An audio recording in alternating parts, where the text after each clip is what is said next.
hari ni aku nak ajar korang macam ni korang boleh gunakan nodal analysis untuk cari voltage ataupun current dalam sesuatu letak ataupun circuit.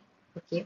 Bila cakap pasal nodal analysis, macam dalam nama dia, kita akan cari node ataupun node dekat mana voltage apa yang kita nak cari, dekat node mana voltage yang kita nak cari. Okey. Apa yang dimaksudkan dengan node? Node adalah apabila dia menggabungkan lebih daripada dua branches. Okey.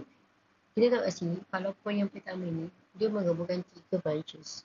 Ini branch yang pertama, branch yang kedua dengan branch yang ketiga.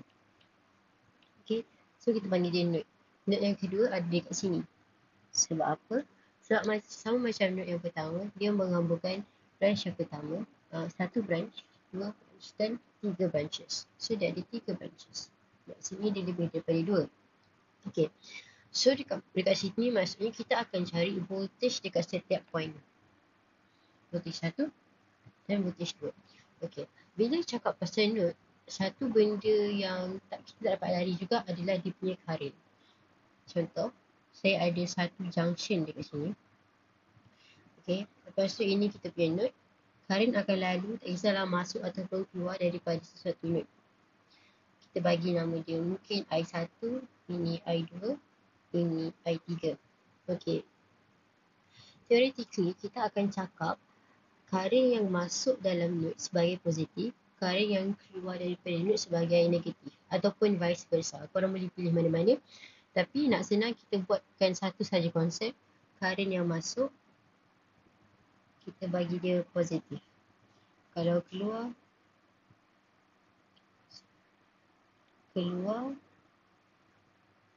negatif. Okey. Abaikan izan. So, kalau ikut konsep yang ni, current yang masuk adalah I1. Okey, positif. So, current yang keluar adalah I2 dan juga I3. Samakan dengan kosong. Okey. Jadi, kalau guna Ohm's Law, macam mana kita nak cari current? Ohm's Law, V sama dengan IR. Nak cari current iaitu I, kita ubah formula ni, dia akan jadi V bahagi dengan R. Okey. Jadi, bila kita cakap pasal nodal analysis, sebenarnya kita akan apply Ohm's Law yang ni. Yang V over R. Kenapa? Okey, aku tunjukkan. Kalau kita tengok dekat apa yang pertama iaitu V1, dia dah ada current, betul tak? Dekat branch yang pertama. Untuk senang, aku akan andaikan semua current bergerak keluar daripada nodes. Dia akan bergerak keluar, semua akan bergerak keluar. Okey. Kita tengok dekat branch yang pertama dekat sini, dah ada current. So kita tak perlu nak guna Ohm's Law V over R untuk cari current, sebab current dia dah memang sedia ada. Jadi current dekat sini adalah negatif 1. Kenapa negatif 1? Sebab dia bertentangan dengan arrow yang aku lukis tadi. Negatif 1. Okey. Lepas tu kita tengok branch yang kedua. Ini branch yang kedua. Dia tak ada current yang tersedia. So kita kena cari current. Lepas tu nak cari current, guna Ohm's Law, kita buat V over R. So kat sini V dia berapa? V dia adalah V1. Kita tak tahu apa nilai V1. So kita letak je V1. V1. Okey. Lepas tu ground dia kat sini adalah kosong. Bila dia kata ground kosong, semua voltage dekat sini ataupun potential difference dia adalah kosong volts. Okay. Jadi kita boleh buat V1 tolakkan dengan kosong. Sebab sini kosong, okay? Sini kosong. Bahagikan dengan 2. Alright. Lepas tu kita tambah lagi. Branch yang ketiga. V1 dia bergerak kepada V2. So V1 gerak kepada V2, dia akan jadi V1 tolak dengan V2. Sebabkan V2 tak kosong, V2 ada nilai, V2 bukan dekat ground, so kita letak je V2 sebab kita tak tahu nilai dia. So bagikan dengan R dia kita ada 6. Alright. So dah selesai, kita samakan dengan kosong. So macam biasa, kita pemudahkan equation ni.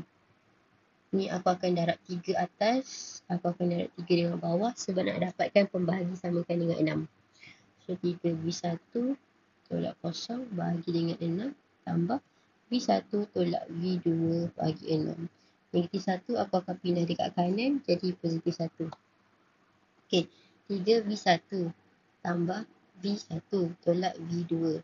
Pembagi ni dah sama, kita boleh buat naik atas, pergi dekat sebelah kanan, jadi 6. 6 darab 1 sama dengan 6. 3V1 tambah V1 sama dengan 4V1. Tolak dengan V2 sama dengan 6. So, kita dah dapat equation yang pertama.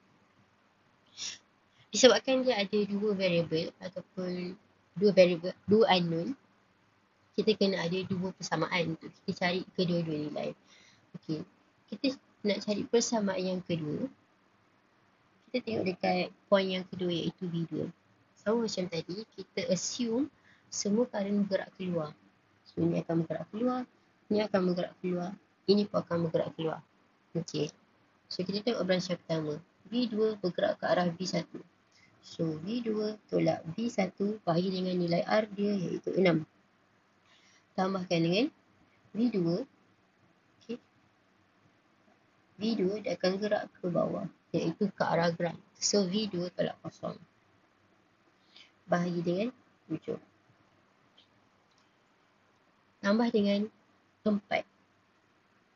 Dia dah ada current, tak ada resistor, so kita boleh terus tulis 4. So, kosong. Kenapa dekat sini dia jadi positif 4? Sebab arrow yang kita lukis, okay, sama dengan arrow current source. Jadi 4. Sama macam tadi juga, kita pemudahkan dia. Yang ni aku akan darab 7 atas bawah. So, 7 darab 6. Ni aku akan darab 6 atas bawah. 6 darab 7. So, dengan negatif 4. Okay, kita pemudahkan macam biasa. Negatif 4. 7 darab 6, 42. Buat naik atas. So, negatif 7 V1 tambah dengan 7 tambah 6, 13 V2. Negatif 4 darab 42. Negatif 168. Alright. So, aku tulis balik. Equation pertama kita ada 4 V1 tolak V2 sama dengan 6. Equation yang kedua kita ada negatif 7 V1 tambah 13 V2 negatif 168. Okay. Jadi, aku akan ambil daripada equation yang pertama, aku akan jadikan V2 dia subjek.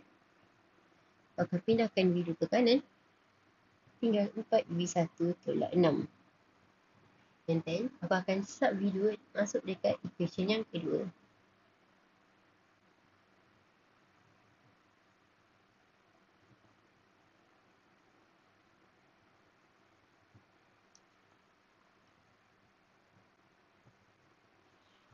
Tiga darab 4.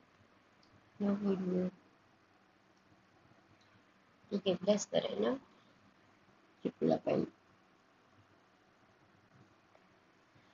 Negatif 7 V1 tambah 52 V1. Kita akan dapat 45 V1. Negatif 168 tambah 78. Kita akan dapat negatif 90. So, V1 akan dapat negatif 2 volt.